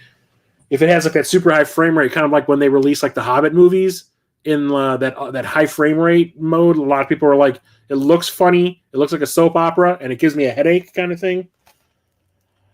This one I picked up. So this might be the last VR game that I have gotten. Because I think I got this like a month or two ago. Maybe, no. It was probably Puzzle Bobble. But this one, I have the other games in this series on the Switch. This one was released in VR, so I picked this one up, and that is Sam & Max. This time it's virtual. These are like point-and-click adventure games that are kind of like old LucasArts adventure games. That's exactly what those ones on the Switch are like. I think it's the same thing here, but you're just playing it in VR. Legendary evil-busting dog and bunny's first game in a decade. Experience the two-fisted japes and tomfoolery of internationally beloved icons Sam & Max in mind-melting virtual reality. Discover the horrible, and socially relevant secrets lurking behind, under, and within Cap'n Aquabear's rotting theme park. Give evil scientists and demonic trespassers their just desserts with sprinkles. Immersion so real you can feel Sam's breath on your neck. God, I hope not, because I think Sam is a dog. And dogs usually have shitty breath. But haven't had a chance to play that one yet. Yeah, this was one that I had to get through limited run. You might be able to find it on their Amazon store. I'm not sure. But when their VR games were kind of weird because I don't think they were selling them on Friday when they normally do their sell-throughs. I think it was like on a Wednesday or something. So this one I got through Amazon, through Best Buy. And everything in here kind of looks like it's made out of paper mache. Well, not paper mache. What do they call it? Origami. And that is Smash Hit Plunder. And I don't remember what this was because this is like one of the first games I bought. It's time to wreck a castle, smash alone, smash together, or smash against friends. This award-winning Smash Hit Plunder is a huge VR game with multiple game modes and unique multiplayer options. Additional players can join in the fun or on the same TV screen via the PlayStation VR social screen function. That's weird. Be a powerful mage in this physics-based tear it up as you fight ghosts, smash everything in sight, and cause chaos, collecting as much treasure as possible. That sentence makes no sense. But didn't really show a lot, but it looks like it's a... What is it? Did it say it was a... Yeah, basically running around and smashing things. Yay. Okay. You can see I'm starting to get tired. I'm starting to lose my train of thought. Daddy need a nap. Had to get this one. Absolutely had to get it. Sadly, it was only available through limited run physically, but I had to get it because I love this franchise. I wish we got more games in the series, but that is Space Channel 5 VR. Kind of funky news flash. So I was watching, what's his name? Tesseract stream this on Twitch. And you couldn't see him. You could only see the gameplay, but you could hear his voice. And it sounds like you have to do the frickin' dance moves in real life. So if you've ever played Space Channel 5 on the Dreamcast or the PlayStation 2 version that we ended up getting, it's a rhythm game, and you're this like reporter that looks like she's in the 60s, and there's like this 60s style dance music playing, and you have to like basically play Simon Says. So you're fighting aliens, and you have to repeat their moves. So the alien might go like jump, like the way the dance works, it would be like jump, jump, shoot, shoot, shoot in that rhythm. And then you have to do the exact same thing that they did in the same rhythm to beat them. But you have to do it in VR with the move controllers. So like jump, jump, shoot, shoot, shoot kind of thing. It sounds fun. I probably embarrassed the shit out of myself because I have absolutely zero rhythm. So I had to get it though because I love the original games on the Switch. Not the Switch. The Dreamcast. I loved the original game on the Dreamcast. I played the shit out of it. Those vanilla cream filled chocolate chip cookies from Sprouts are amazing. I don't know what Sprouts is. Is that a grocery store? Welcome back, by the way. This one I played. I almost played this online. No, I did play this online once with Captain Foley from Trek Yards. That should give you a clue. But we're Star Trek Bridge Crew. So this is the core game takes place in the J.J. Abrams universe, and you can jump between positions on the bridge of a starship. So you can play the captain, you can play the engineer, you can play the helmsman, or you can play the science officer, and you need to jump between all those positions while you're playing the story mode in order to unlock certain things. So it's like I have to command the person to go and do this one specific thing, then I go and do it as that person and jump around. It's really, really cool the way it works. But they eventually released like a downloadable content add-on that lets you play this in the next generation universe, like the timeline, which is awesome. That's the one I prefer to play in. Really, really fun game. I like it a lot. I'm a huge Star Trek fan, so I had to have this regardless. I bought this before I even had the PSVR just because it was Star Trek. I remember I went to Best Buy, bought it, and then the person that was ringing me up at the register was like, "Oh, I've been wanting to play this. Play it." Like, have you heard anything about it? I'm like, "No, nah, I mean, I'm a Star Trek fan, so I have to have it." And they're like, "So what other VR games do you recommend?" I'm like, "I don't have one yet." And they're like, "Then why are you buying this?" I'm like, "Star Trek. Don't judge me." And then when I finally got my unit, I played the shit out of it. You can play with friends online. It's like a co-op multiplayer game, which is awesome. And then each person that plays, depending on if you have like 4 people in your room with you, each takes a different position, which is awesome. This one isn't a VR game proper, but after the fact, they released a VR mode in this, and that is Star Wars Battlefront. So I owned this back in the day when it first was released on the Xbox One. I played through a little bit of the first-person shooter. I love first-person shooters, but when I play them online with other people, I hate it. I hate playing multiplayer with these games. But I dominated the flight simulator one, the one where you can play as like the Millennium Falcon or Slave One, Boba Fett's ship. I think it's just called Boba Fett's ship now or whatever. I would come in first place every time I played that because that is my genre. I love those space dogfight games. But I gave up on it. And then after I gave up on it and got rid of my copy, I found out that they released like some DLC for free where there's like a VR mode where you can play through some of the stuff from Rogue One. So you actually end up playing as, I think it was... No, you're playing as people that are meeting up with the dude from the show that's on Disney Plus. God damn it. Oh, God. I can't remember the name. SO2 or SIO2 or whatever his name is the robot. And the Spanish guy. I can't remember his name now. God damn it. But you're playing as an X-Wing pilot, and you're supposed to meet up with the Rebellion, and you have to go through a bunch of TIE fighters to get there. And it's like really short. You could probably play through it in a half an hour. But it's really, really fun. So I added this in with the in this stream. But then there is a Star Wars proper game, and there's Star Wars Squadrons. You can play this without the VR, which is fine. It's all right. Playing it in VR is amazing. I love these types of games, and for some reason, playing this on the TV, I can't get anywhere in it. Like, the ships move so fast, and I can't really track them. But when you're playing in VR, it is so easy to track the other ships in the game. Because all you have to do is turn your head, and you're like, oh, it's over there. Turn, boom. Oh, look, there's another one over there. Turn, boom. Instead of having you're going by what you can only see in the cockpit, it makes the game so much more fun to play. I absolutely loved it. Still haven't beaten it. There was those controllers, those flight stick controllers that they released around the same time. That isn't branded for this. It's just like a generic flight controller that actually works really, really well with this game. One of my friends that I play D&D with has it for his PC version of this.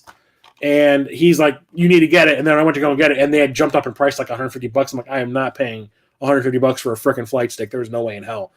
I should probably look again to see if they're still that expensive. But great game. Absolutely love it. That Battlefront VR was so cool. The menu with the ad walks over the top. Yeah. EA released it for free. What is this madness? Yeah, like I said, I had the game on the Xbox One, played the online stuff, then sold it, got rid of it because I was like, I don't need this anymore. I'm not going to play it again. And then learned about the VR mode once I got my VR headset, went to GameStop, picked up a copy for 99 cents because there was a million copies sitting there in the store. Got it for 99 cents, brought it home, popped it in, updated it, downloaded the little free VR thing and played that. And I'm like, great. Best 99 cents I ever spent. I think I played this once. And that is a Starblood Arena. And this is another in the cockpit shooter, but it's more like a competition game. Kind of like when you play Forsaken, from back in the day, or Descent. So, yeah. I haven't played this one, but this is another one I had to get from overseas. I think I got this one from Germany, but it's region-free, like everything else on the PS4. And that is Super Stardust Ultra. So this is a twin-stick shooter. I've played many Super Stardust games in my time, but playing it in VR sounded really fun, so I picked it up, and I got this dirt freaking cheap. I think I got this for like $10 off of eBay. So, yeah, twin stick shooter in VR. Yay.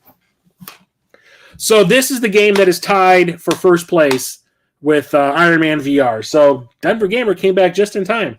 So depending on what day it is, this could be number one or it could be number two. It just switches between Iron Man VR and this. And that is Super Hot VR.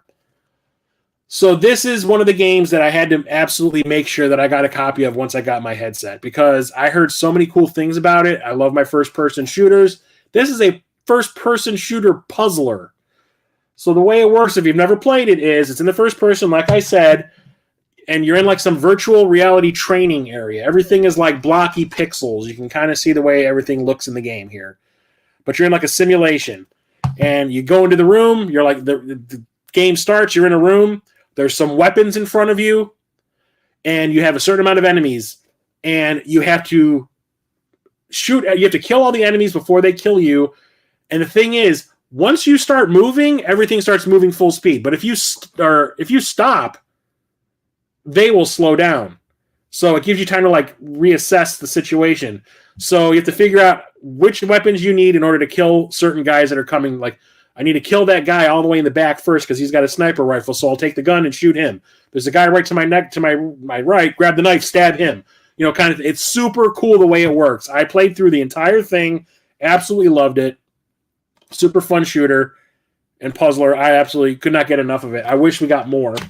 I wish we got a sequel. Maybe we did, and I don't know about it. I don't know, but I had so much fun playing that you had no idea. And that's the game, the only game in VR that made me feel kind of woozy. So the backgrounds are usually kind of washed out, but you can still make out details. Like you can see walkways and all that. Well, I was starting the game, the round was starting, and I just happened to look down, and I found out that I was standing on a platform like a plank. And then on the sides of the plank, it looked like you go straight down about 150 feet. And I looked down, and I saw that I'm standing on this plank, and I'm like, oh, shit. And I got like vertigo. I was like, oh, no, why did I do that? But that never happens to me in real life. Like at work, I was standing on a ledge of a building, and I was like looking down over the edge of it. I'm like, oh, that's cool. Nothing. I felt nothing. But that game made me feel like I was going to puke.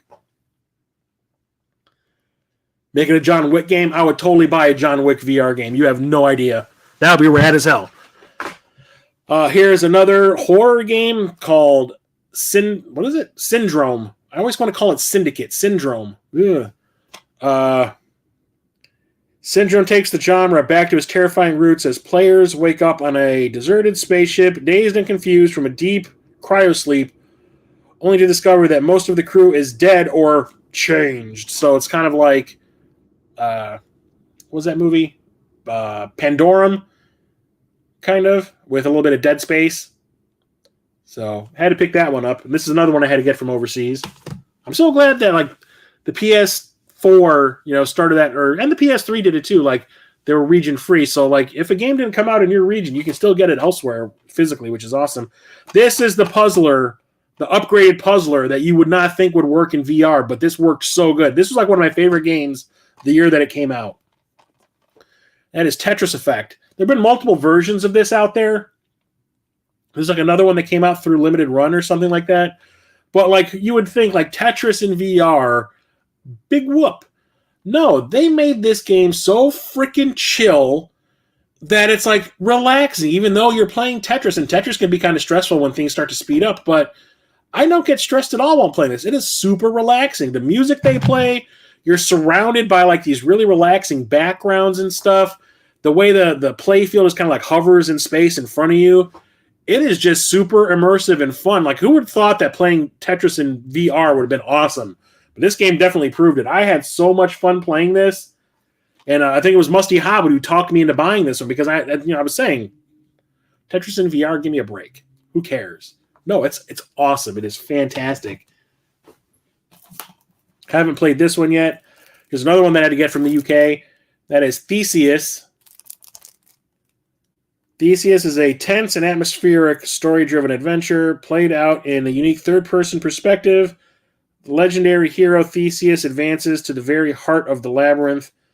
All the while, the Minotaur, The threatening presence amongst the ruins of his lair is on the hunt for his blood. So I bought this when I was trying to get everything, but I have not had a chance to play it yet. This one I played at great length. I ended up like rage quitting it because one part got so goddamn hard. And I was streaming it when I rage quit it too. I don't know if I have any like clips of me playing this on Twitch or not, but this is one of the few games that I've streamed on Twitch where like people showed up in droves to watch me play it. The other one was Parappa the Rapper Remastered of all games. And now it's when I play Rift Tracks, the game on stream on Twitch. Like massive amounts of people show up to watch. It's weird the way Twitch works sometimes. But I played the shit out of this, and a lot of people showed up to watch, and that is Thumper. So Tesseract from the Cartridge Club brought this up one time. I think I was streaming Iron Man. I was streaming something in VR. And he's like, oh, have you played Thumper yet? And I was like, no, it's only available digitally. I'll wait till a physical version comes out. And I ended up having to get this one through limited run. And he goes, the game is so visceral. It's like... it makes you feel like primal. So it's kind of a rhythm game and kind of a racing game at the same time. So you play as this steel beetle who's on a track racing through. It's like a Hot Wheels track. And there's like obstacles in the way. And you need to do certain things, like certain controller movements, to get through them without getting damaged. You have 2 hits. Like the first hit removes your shell. And if you get hit again after that, you're dead. And you have to start over. And the thing is, at the same time, there is a rhythm playing. There's a music track playing that starts to escalate the faster you go in the game. And the beat coincides with the obstacles that you need to defeat. So there'll be like these bars in the way. And you need to hit like up, I think, to bring your carapace of your beetle shell up in order to go through them. And then you need to turn a certain way. Like you need to do like a drifting turn to go around corners that have like this rail along it and stuff. But the music just is super intense and keeps you wanting to play. It's really like addictive. And then you end up fighting a boss and there's like patterns you need to learn. It is super cool. This game is so much fun. I streamed it for, I want to say like 3 hours one day and I had a blast. And like I said, I got to a part where I just could not get through it. And I kind of like rage quit on stream. So I need to go through and play it again. But Thumper is awesome. Yeah, dark soundtrack. I even bought the soundtrack of this one on vinyl when I was collecting the video game soundtracks on vinyl, and I ended up getting that through I Am 8-Bit, I do believe, and I ended up selling it for quite a lot of money. Here's another one that I have not played, but I ended up getting this from overseas as well. Most of these came from like overseas. Like a lot of these games are only available digitally in the US, but in the UK, they all got released physically. And that is Time Carnage, which is another first-person shooter, but you're a time traveler. And it just says, travel through time, wreaking havoc in worlds swarmed with dinosaurs, robots, monsters, and zombies, featuring a frenzy-inducing timed reload system. Shoot, drop, switch, repeat. The pictures on the back don't really show you much of anything, but it's a first-person shooter. Here's another one that I have not played that I had to get through the UK. This is another one that I had to wait a long time for.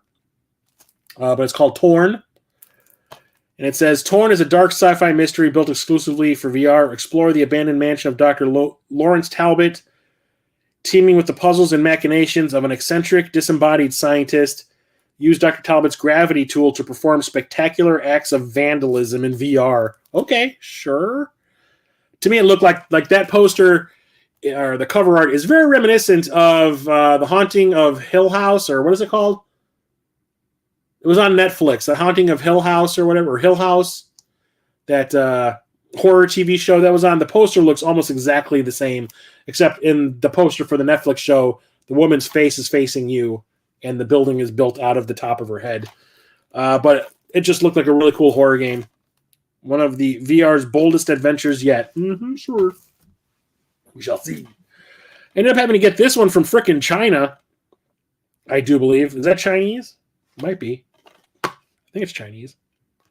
Whatever. I could not get a US version of this for some reason. It sold out real quick, and it was like super expensive, but the Chinese version of Transference was dirt cheap. And like I said, these are all region free, so it didn't really matter. And I do not know what this is about because everything on the back is written in Chinese or whatever. But I do believe it is like it's a virtual reality game where you're going through virtual reality. kind of thing. So I'll play it eventually. Played through this one. I beat this one because Jason of Corpse Flood Gaming and Church the Game Grinder talked it up so freaking much that I was like, all right, I'll play it. And I had a blast playing this one. It is so funny. And I'm not a fan of Justin Roiland, the guy that does Rick and Morty. Turned out to be he was a real scumbag. But Trover versus the Universe, or Trover Saves the Universe, is so goddamn funny. So it's like a third-person game. Was it third person or was it first person? No, it was third person, I do believe. I think. I don't remember. Shit. All I remember, well, I played through it. I remember there's a line of dialogue that a character does in the background that set me off laughing so goddamn hard. So I remember I shot... No, it isn't the first person. You're following the other guy. That's what the deal is. Okay. And I shot a guy who was standing on like a cliffside. And when I shot him, he goes tumbling over the edge. And as he's falling, you hear him go, "You fucking piece of shit." It is so funny. Just the way he says, "You fucking piece of shit," as if it's one word. He goes, "You fucking piece of shit." And I laughed so hard. I had to take the headset off and wipe my eyes because I was crying. I was laughing so hard. One of the only things by Justin Roiland that I actually liked. But that's a fun game. That's probably in my top 5 as well. Peter, by the way, hey! I haven't played this one yet. It's still sealed, but Unearthing Mars. What is that? The Ancient War. Here's another one that I had to get through the UK that was only available digitally here. And this is another first-person shooter, and I can use the light gun peripheral to play, so hell to the yeah. I need to play through all these first-person shooters on this damn thing. I played through this one. I played through this and Moss back-to-back. I think it was around the time when I first got my headset that I was like, I need to play through all these games before, I amass a giant collection and don't have time to play them all. Which happened regardless.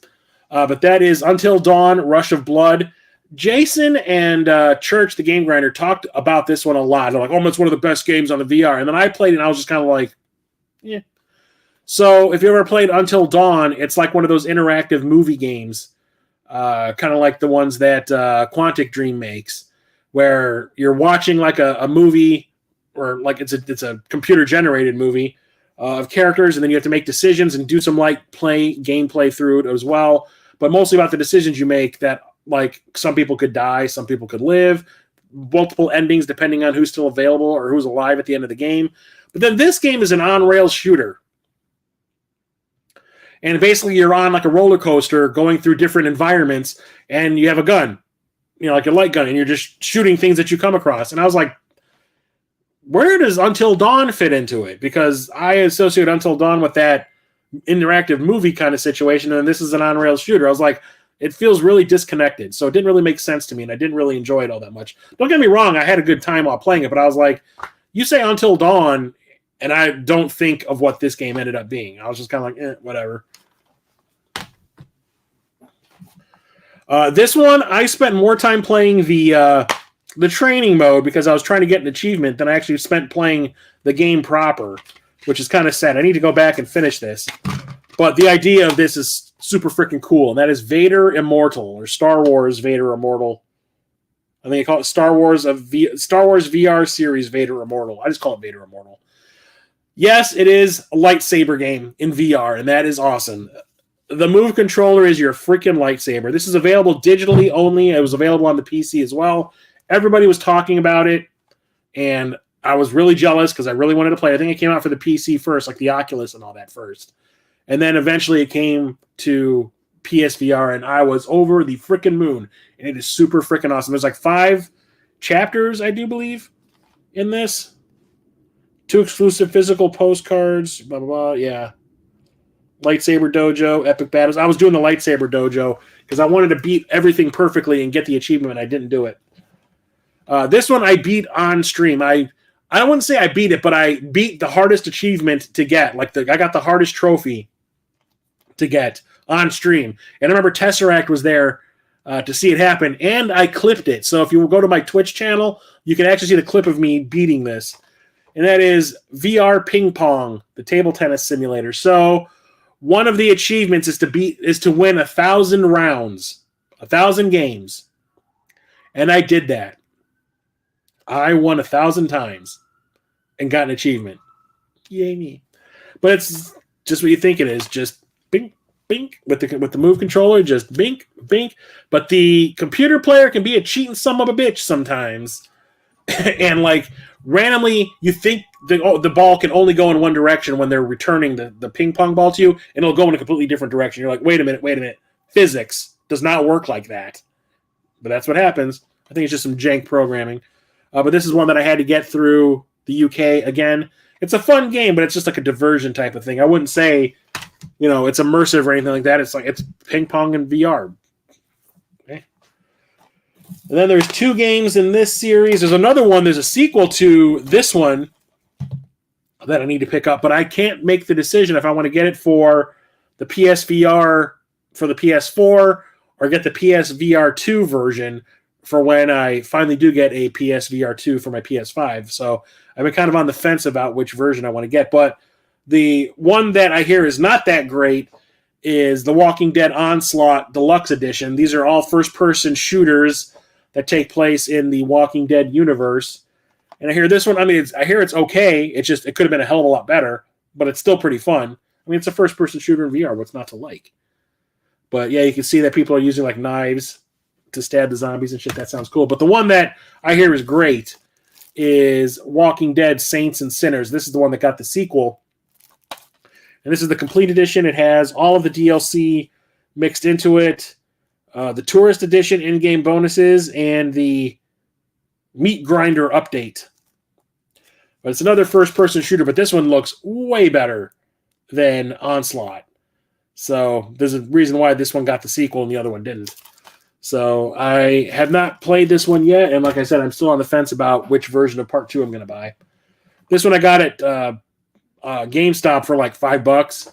That is Werewolves Within, and it's exactly what you think it is. It's like playing that werewolf game where everybody close your eyes. One person in this group is the werewolf, and it's about talking to each other and trying to convince people that you are not the werewolf within the group that's going to kill everybody.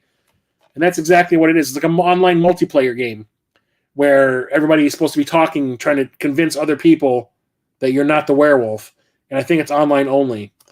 But I got it for dirt cheap at GameStop, so I wasn't going to complain. But yeah, internet connection absolutely required because you're going to be playing with other players. It's a cool idea, but this is the racing game. When I was talking about Radial G, this is the game that I was saying that's kind of a ripoff of. But this game is absolutely fantastic in VR, but you have to do some tinkering to get it to work right. And that is Wipeout Omega Collection. So this is a bunch of remastered Wipeout games, and there is a VR mode. But the thing is, for some reason, when you play it in VR mode without doing any of the messing around that you need to, there's like blinders on the sides of your vehicle that make it hard to, so when you look to the side, all you see is like this big chunk of metal that's blocking your side views. It makes no sense to do that.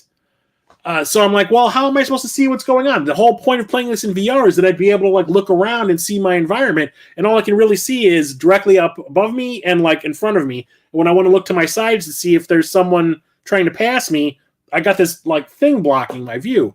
Well, you got to go into the options and remove the blinders, which makes no sense. They should just be off to begin with. But when you play it properly, this is amazing in VR. It is super immersive. I like Wipeout to begin with. The whole Psygnosis quest thing that I was doing earlier on in my channel, trying to get all the Psygnosis console games and all that. That Wipeout was the game that they were the most well-known for everywhere. So I've been a long-time fan of the franchise, and being able to play it in VR is absolutely fantastic. So I highly recommend picking that one up. Here's another one that I have not played yet, but the idea of it sounds super freaking awesome, and that is the Wizards Enhanced Edition. Can you imagine what you do in this one? It's a first-person shooter where you're playing as a wizard, and all you have are your hands in front of you, and you get to use the move controllers to cast spells. Harry Potter! Harry Potter! Harry Potter! That just sounded freaking awesome.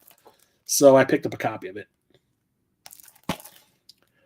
Holding the PlayStation Move controllers, you are transformed into a mighty wizard using hand gestures to cast the most powerful spells. Hell yeah. That just sounded super rad. I need to play this. That just, right now I'm getting excited thinking about it. I need to play it. This weekend, I had plans. No, I don't have plans. I think I know what I'm doing this weekend is playing some PSVR. Still haven't played this one because I haven't played the other games in the series that came before this. I hear this one is not great, but the idea of it sounds really cool. And that is Wolfenstein Cyberpilot. Playing a Wolfenstein game in VR? Hell yeah! I also hear this one is like a 5-hour game. But basically you're inside a giant mech doing the first person thing. I would much rather, you being on foot, but whatever. And I hear it's not all that great, but I'm willing to give it a shot. I thought it sounded cool, and it was not expensive. I do believe when this came out, it was like $30, which is pretty cool. Haven't played this one either. This is another one that I had to get from overseas, but Jupitergrad, and I do believe it's like a running simulator. Grappling hooks, wacky humor, spatial stunts, all in one crazy VR game. Jupitergrad is a plunger-driven cosmonaut game where you can swing through a space station in style. Oh, so it's like bargain basement, Dollar General Spider-Man. Awesome. It includes a time attack mode. I got this one dirt cheap, so that's why it's in the collection. And the last game that I'm going to talk about tonight is probably the worst game I have played in VR. This isn't a game that is naturally in VR. It has a VR mode included. The VR mode of this game is terrible. Absolutely shit. And I streamed it. And you could see me, like if you watched me stream this when it came out, but this was like before COVID, I want to say. When I was streaming it, like as I went, I was just like, why am I still playing this? This is garbage. This controls and plays like shit. And it's a really good game regardless, just in VR doesn't work. And that is Zone of the Enders, the second runner, Mars. So this is basically a VR port of Zone of the Enders 2. And it has the standard version of the game in there. But when you play it in VR, it controls like crap. The way the VR works is garbage. You have like this lock-on system because now it's like you can look around and all that when you're inside the mech thing, but like the combat, because you're flying around, doesn't work exactly like it does in the regular game when you're using the controller, because now you have to like do this lock-on thing. So you have this automatic lock-on to enemies thing, and it is so jarring and disorienting. So like you'll be beating the shit out of, like you do like physical fights in the mech suit. You'll be beating the crap out of this thing, and the moment you destroy it, you immediately fly up to another one, and it's like, oh, wait a minute, what's happening? Like, you're just immediately flying to another thing. It doesn't give you a break or anything. And it just, like, it broke my brain while I was playing. I was like, I have no idea what's going on. Things are happening so fast. I can't keep track of anything. This is not fun. So I gave up on it. But playing it in the non-VR mode is just fine. Just the VR mode is absolutely terrible, and it does not work at all. Hideo Kojima. What the hell? But that's my PSVR collection. Like, you see how many freaking games I have. I did not think I had this many. Goddamn. I thought I had maybe 2 stacks worth like this. But no, I had 4. This is probably one of the longer streams I've done when it comes to these video game collections. There's so many games I did not realize I had. And I haven't played a lot of them either, which is kind of sad. But whatever.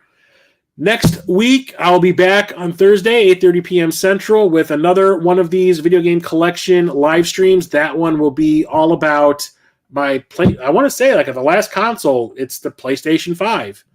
So I'll be doing probably 2 streams about my PlayStation 5 collection, because that's another one where the collection has just grown so fast that I can't keep up with it.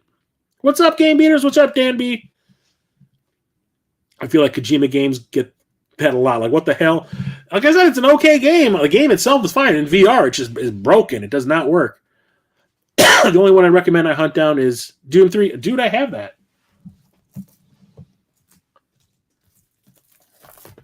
Doom 3 VR? Yep, got that one. Yep, I pre-ordered that sucker.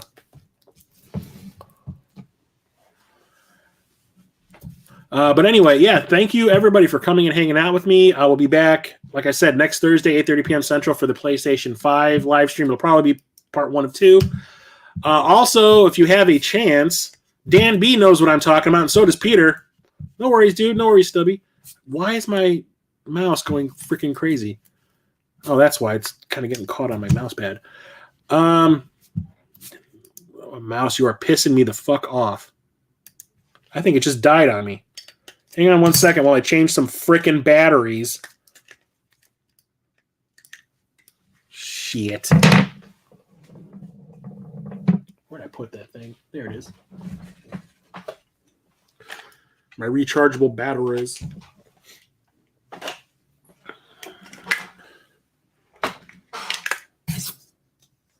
There we go. Immediately the light's on. You dumbass. Anyway, I do not have a PS5 VR yet. I was talking about it earlier in the stream that it's still a little too expensive for me. I do want it. You have no idea how badly I want it. And I don't know why I highlighted that comment. It's still too expensive for me. I'll eventually get it, but I don't want to have to sell a kidney to do it. But I'll get one eventually. I do want it really, really bad. I already have a PSVR 2 game that I can't play.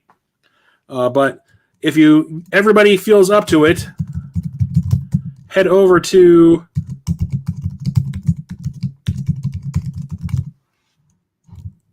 this website or this address to go to my other YouTube channel. That's the movie is starting YouTube channel. That's my podcast I do with my buddy Jeremiah. We record a commentary track to a movie with a special guest.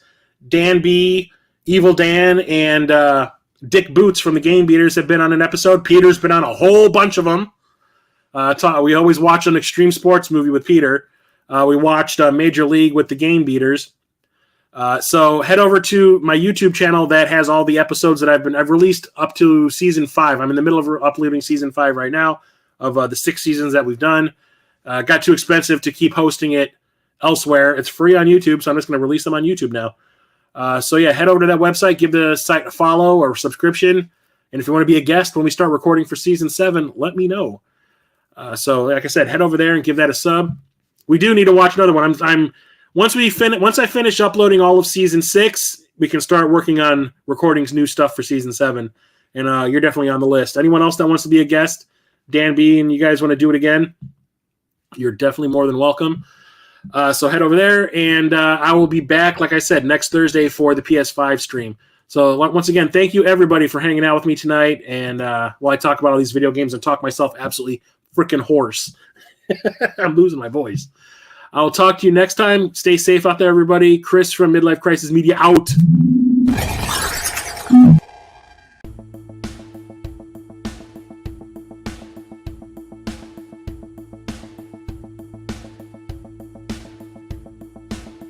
Daddy, chill.